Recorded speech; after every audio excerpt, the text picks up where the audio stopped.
Ano nangyari? Meron pa po isa eh. Kunin mo pa. Ano pa yung nakikita mo dyan? Hindi po pangalan ko lang po yung inamit niya. Sige, ano mo. Hindi po siya yung gumagawa. Sino? Pinagawa niya po sa ibang saan. Pinagawa mo. Nakikita mo yung gumagawa. Si Papa Jesus nandiyan pa naman, di ba? Kukunin ni Papa Jesus yan. Si Papa Jesus na bahala sa pagbabantay sa'yo at saka sa panggagamot sa'yo. Kumbaga, tinatawag lang natin si Papa Jesus, be, ha? Sige. Kinukuha na ni Papa Jesus, be? Sige. Patuloy mo, be, ha? Digay ka ng digay, no? Ayan, dinidigay mo na yung mga elementong nakakapit sa katawan mo. Dinidigay mo na yung mga elementong nakakapit sa katawan mo, no? Okay. Ano nang ginawa ni Papa Jesus sa damit o sa ano? Tinapon na.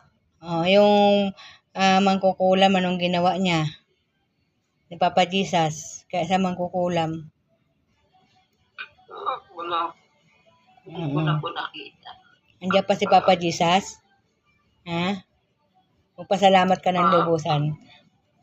Opo. Sige, kausapin mo si Papa Jesus kung gusto mo.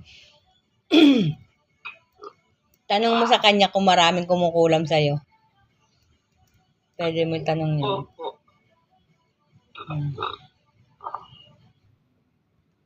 Ay? Tatlo daw po sila. Tatlo sila? Yun ha.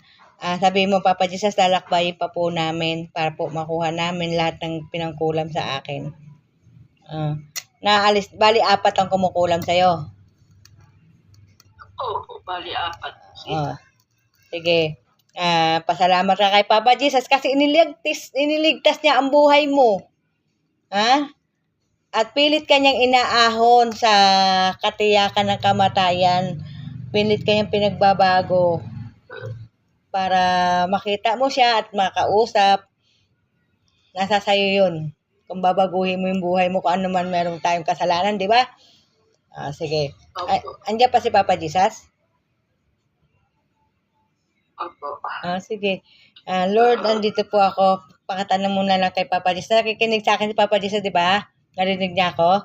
Papa Jesus, andito po ako. May mga po ako sa buhay suliranin. Katulad po ng sa lupa. Lord, gabayan mo po ako sa kaso nga harapin namin sa February 4. Sa lupa ni Dico po. Sana tulungan mo po kami, Lord. Ikaw na po ang mag-manage sa lahat po ng problema ko.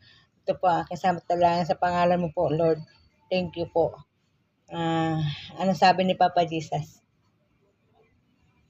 Okay po. Gagabayan daw ako ni Papa Jesus. Gagabayan daw niya tayo. Salamat po, Papa Jesus, na marami sa iyo.